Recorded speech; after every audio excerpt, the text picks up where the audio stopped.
Hello दोस्तों, स्वागत है आपका केबी कॉमर्स क्लासेस में। आज हम लोग कंपनी अकाउंट्स देखने वाले हैं। ठीक है, कंपनी कंपनी का मतलब होता क्या है, आइए ध्यान से सुनते हैं। सर क्या होता है, यहाँ कुछ लोग आपस में मिलते हैं। अच्छा, आपस में मिलते हैं सर, जबरदस्ती क्या, किन्हीं के कंधे पे बंदूक रख के क्या? अरे नहीं नहीं नहीं, वॉलेंटरी एसोसिएशन। वॉलेंटरी एसोसिएशन का मतलब अपने इच्छा अनुसार। यहाँ क्या होता है, लोग अपने इच्छा अनुसार आपस में मिलते हैं। हाँ, ध्यान रहे सबका पर्पज सेम होना चाहिए। अगर हम चाह रहे हैं कि हम मार्कर बनाएंगे और कोई चाह रहा है कि हम कॉपी बनाएंगे, भाई साहब आप मेरे साथ नहीं जुड़ सकते हैं। वही लोग जुड़ेंगे जिनका पर्पज क्या हो, सेम हो, और जबरदस्ती नहीं, अपने इच्छा अनुसार। यहाँ क्या होते हैं, कुछ लोग अपने इच्छा अनुसार आपस में मिलते हैं और सबका पर्पज क्या होता है, सेम होता है, और फिर बिजनेस स्टार्ट करते हैं। इसी को क्या बोला जाता है, कंपनी। थोड़ा और डिटेल में समझते हैं, ध्यान दीजिएगा। Company is a voluntary association of persons. ठीक है, वॉलंटरी एसोसिएशन ऑफ पर्संस मतलब अपने इच्छा अनुसार, जबरदस्ती नहीं, बंदूक रख भाई तुमको भी आना होगा, ऐसे नहीं, ऐसे नहीं। ठीक है, और क्या बोला है, form for some common purpose. सबका जो उद्देश्य हो, सबका जो पर्पज हो, वो क्या होना चाहिए, एक होना चाहिए, तभी आप कंपनी के साथ आ सकते हैं। और अच्छे से सुनते हैं। It is an artificial person created by law having a separate legal entity with a perpetual succession and a common seal. Sir सबका मतलब समझते हैं। It is an artificial person. Company क्या है, आर्टिफिशियल पर्सन है। सर मतलब समझिए, जो हम लोग है ना, हम लोग कौन है, राम सीता गीता, हम लोग जो भी हैं, हम लोग नेचुरल पर्सन है, क्रिएटेड बाय गॉड। ठीक है, आर्टिफिशियल पर्सन किसको बोलते हैं, जिसको कौन क्रिएट करता है, लॉ। अब एक भी लॉ वायलेट कीजिएगा, एक भी लॉ तोड़िएगा, आपका कंपनी को सील कर दिया जाएगा भाई साहब, आपकी कंपनी को बंद कर दिया जाएगा। तो ध्यान से सुनिएगा, it is an artificial person. Artificial person मतलब जो लॉ क्रिएट करता है। ठीक है, नेचर नहीं, नेचर हम लोग को क्रिएट करता है। हम लोग कौन है, रियल, ये नेचुरल पर्सन। हाँ, it is an artificial person created by law having a separate legal entity. Sir separate legal entity मतलब सुनिए, आप ना जियो का सिम चलाते हैं मान लीजिए, ठीक है, रात में वीडियो कॉल करते समय आपको दिक्कत हो रहा है, ठीक है, तो आप क्या, अच्छा जियो किनका है, अंबानी जी का, तो आप क्या करते होंगे, सीधा फोन उठाते होंगे, अरे अंबानी जी ठीक से बात नहीं हो पा रहा है यार, ऐसे करते हैं क्या? अरे नहीं भाई साहब, अंबानी अलग है, जियो कंपनी अलग है। आप अंबानी को फोन नहीं करते हैं, आप किनको फोन करते हैं, उनके केयर में, उनके कंपनी में फोन करते हैं। हाँ, ये अलग बात है कि उनका सारा डिसीजंस कौन लेंगे, अंबानी जी लेंगे। ठीक है, तो मालिक उसका, ओनर और कंपनी दो अलग अलग लोग होते हैं।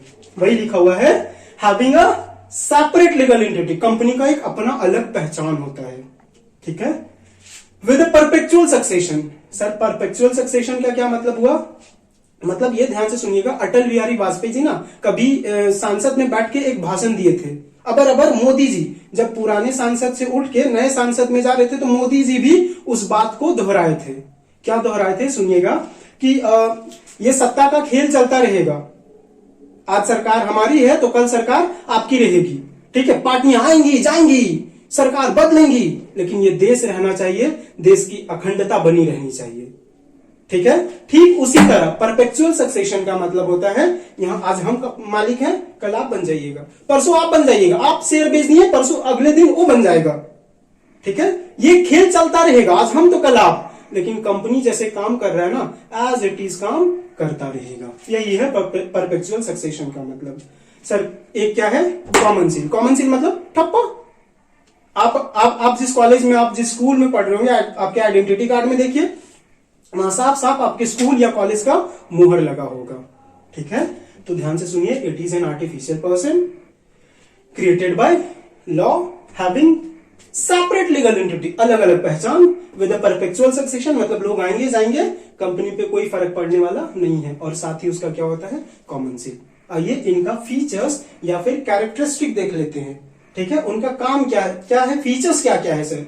तो एसोसिएशन ऑफ पर्सन, सर मतलब लोग आपस में जुड़ेंगे, क्रिएटेड बाय लॉ। इसको लॉ क्रिएट करता है। सर हम लोग नेचुरल पर्सन है, हम लोग को गॉड क्रिएट करता है, इसको कौन क्रिएट करता है, लॉ। आप एक भी लॉ तोड़िएगा भाई साहब, अगले दिन आपके कंपनी में ताला लग जाएगा। ठीक है, सेपरेट लीगल एंटिटी मतलब ओनर और कंपनी, ये दो अलग अलग लोग होते हैं।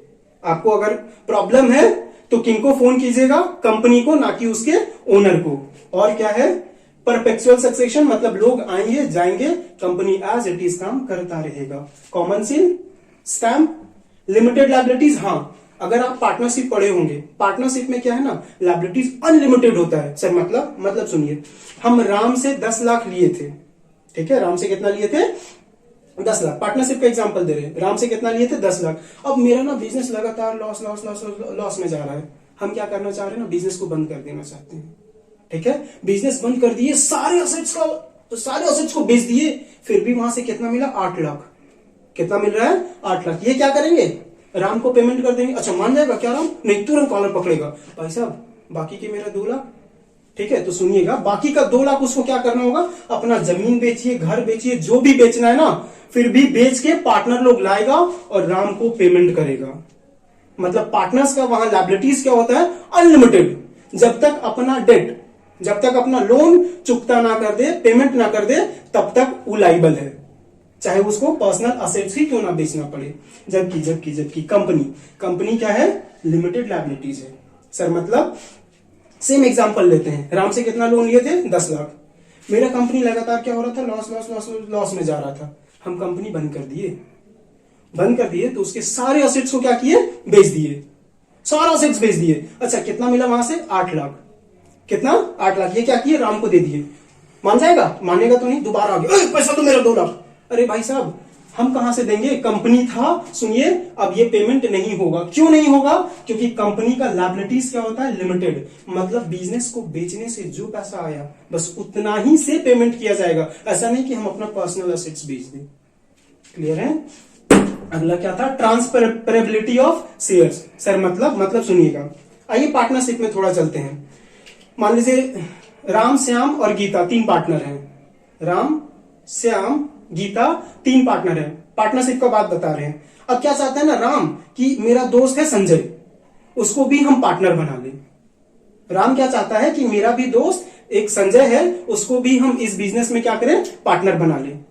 तो सुनिएगा, संजय तभी उस पार्टनरशिप फर्म का पार्टनर बन सकता है जब सारे पार्टनर हां बोल दें। सर मतलब by the a new partner can be admitted by the consent of all partner. अगर श्याम या फिर सीता या गीता जो भी थी, अगर एक भी मना कर दी ना, तो संजय उस बिजनेस का पार्टनर नहीं बन सकता है, ठीक है। लेकिन यहां नहीं है, यहां क्या है? Transferability of share. मतलब आसानी से आज हम बेच दिए, एक काम करते हैं संजय को हम बेच देते हैं अपना जो मेरे पास। अगला क्या है? Artificial person. आर्टिफिशियल पर्सन मतलब क्रिएटेड बाय लॉ। हाँ, तो अब तक हम लोग क्या देख चुके हैं? सर कंपनी का मतलब, मीनिंग देख चुके हैं और कंपनी का कैरेक्टरिस्टिक देख चुके हैं। अब आगे आइए देखते हैं, सर कंपनी को अगर पैसा चाहिए कहां से अरेंज करेगा?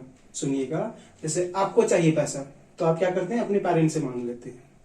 सर पार्टनरशिप में अगर पैसा चाहिए तो क्या होता था? एक नए पार्टनर को एडमिशन दे देता था, ठीक है। अब कंपनी में अगर पैसा चाहिए होगा, कंपनी को अगर फंड का जरूरत है तो कंपनी क्या करेगा? सर क्या कर सकती है? पहला लोन ले लेगा। कहां से लोन लेगा? फाइनेंशियल इंस्टीट्यूशन से। जहां एजुकेशन मिले, जहां शिक्षा मिलता है उसको एजुकेशनल इंस्टीट्यूशन बोलते हैं। वैसे ही जहां लोन, उधारी, कुछ पैसा मिले उसको क्या बोलते हैं? Financial institution. हाँ, कौन देगा? बैंक देगा। अच्छा, तो सर बैंक अब क्या कहलाएगा कंपनी के लिए? तो बैंक कहलाएगा क्रेडिटर्स। क्या कहलाएगा? क्रेडिटर्स। सर मतलब कंपनी ना बाद में बैंक को पैसा वापस करेगी, रीपे करेगी। हाँ, तो बैंक क्या कहलाएगा? क्रेडिटर्स। तो सर क्या उसको कुछ बदले में देना नहीं पड़ेगा क्या? अरे हाँ, देना पड़ेगा। क्या देंगे? जो उसको बदले में रिटर्न देंगे वो क्या होगा? इंटरेस्ट। तो वो सर प्रॉफिट पे डिपेंड नहीं करता इंटरेस्ट। आपको खूब प्रॉफिट कमाइए ना, जो रेट डिसाइड है ना उसी रेट से उसको इंटरेस्ट देना पड़ेगा। सर 10% अगर बोला गया है, अगर आप बहुत कमा रहे हैं तो भी 10%, नहीं कमाइएगा तो भी कितना परसेंट? 10%। तो कंपनी पहला कहां से पैसा उठा सकती है? Loan taking. दूसरा क्या कर सकता है? Issue of share. सर मतलब अपना कुछ हिस्सेदारी बेच सकता है। ये रहा, ठीक है, अपना कुछ हिस्सेदारी बेच सकता है। सर जिसको बेचेगा, किसको बेचेगा? तो पब्लिक को, इन्वेस्टर्स को। जिसको बेचेगा वो कौन कहलाएगा? Share holders. सर और ये शेयर होल्डर कौन हो जाते हैं? कंपनी के अब मालिक बन जाते हैं। ठीक है, अच्छा तो सर इनको बदले में कुछ मिलेगा क्या? हाँ जी, इनको जो बदले में मिलता है, जो कंपनी प्रॉफिट कमाएगी वही मिलेगा। हाँ, लेकिन यहां प्रॉफिट नहीं बोला जाता, यहां क्या बोलते हैं? डिविडेंड। ठीक है, अच्छा डिविडेंड किस पे डिपेंड करता है? प्रॉफिट पे। कंपनी बहुत प्रॉफिट कमाई है, आपको ज्यादा डिविडेंड मिलेगा। कंपनी प्रॉफिट नहीं कमाया, आपको डिविडेंड नहीं मिलेगा। ठीक है, एक और क्या कर सकती है कंपनी? सर डिवेंचर इशू कर सकती है। डिवेंचर मतलब ये सब अलग से चैप्टर है, करेंगे आगे, लेकिन डिवेंचर्स का मतलब समझ लीजिएगा, एक तरह से एक्नॉलेजमेंट ऑफ डेट। सर मतलब हम आपसे उधारी लिए हैं, बदले में आपको एक सीट दे देंगे और उसमें सब कुछ लिखा होगा कि हम आपसे इतना पैसा लिए हैं, इतने दिन के बाद वापस करेंगे, ये रेट ऑफ इंटरेस्ट से आपको हम इंटरेस्ट दिया करेंगे। हाँ, तो कंपनी क्या कर सकती है? अगला डिवेंचर इशू कर सकती है। जिनको डिवेंचर इशू करते हैं उसको क्या बोलते हैं? Debenture holders. सर ये डिवेंचर होल्डर कौन होते हैं? कंपनी के क्रेडिटर्स होते हैं। ठीक है, एक फिक्स पीरियड के बाद ना, मैक्सिमम 20 साल के बाद कंपनी क्या करती है? इनका पैसा वापस कर देती है। सर डिवेंचर होल्डर्स को कुछ देना पड़ेगा क्या? जी हाँ, रिटर्न में इनको क्या देंगे? इंटरेस्ट देंगे। और ये किस पे डिपेंड? ये प्रॉफिट पे डिपेंड नहीं करता है। आप प्रॉफिट कमाए या ना कमाए, फिर भी आपको इंटरेस्ट पेमेंट करना पड़ेगा।